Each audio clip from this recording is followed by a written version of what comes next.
Johnny stumbled out of his front door and headed straight for his trusty old 1992 Chevrolet Silverado, which had certainly seen better days. Despite its age and condition, Johnny loved that truck. But when he turned the key, there was no reaction from the engine, not even a sound. Frustration built up inside him as he slammed his head into the steering wheel, wondering how he was going to make it to work on time. With a sigh, he fished his phone out of his pocket and dialed his buddy Jack's number. After a few rings, Jack answered, sounding groggy and annoyed. "What the hell, man? It's not even 7 a.m., Jack grumbled.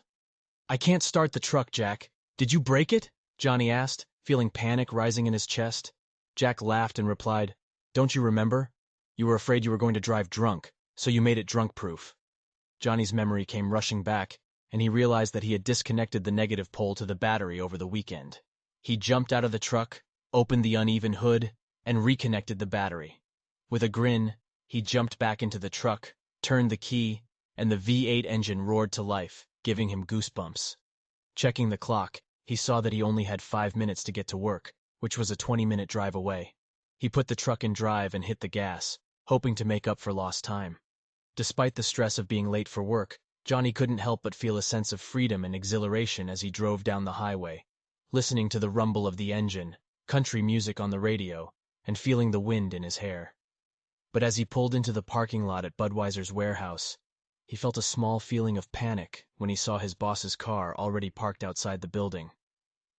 The boss usually came to work a couple of hours after everyone else, and Johnny wondered what could be so important that he arrived early. Johnny climbed down from his trusty old 1992 Chevrolet Silverado, the thud of his boots hitting the concrete echoing in the still morning air. He checked his watch and realized he was already 23 minutes late. As he glanced over at his boss's brand new Porsche Cayenne, parked conspicuously close to the entrance, he muttered under his breath, "What a prick."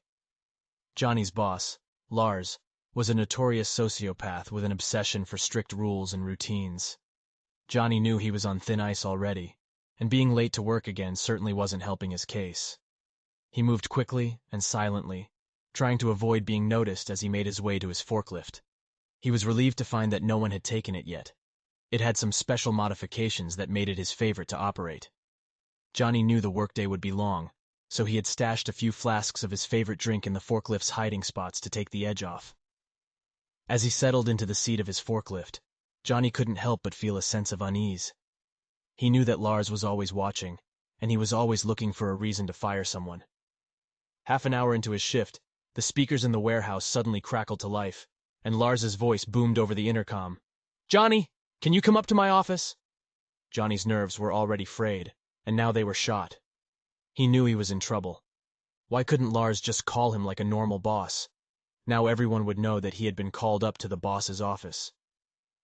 Johnny stumbled up the stairs to the office area, his mind racing with thoughts of losing his job and what he would do next.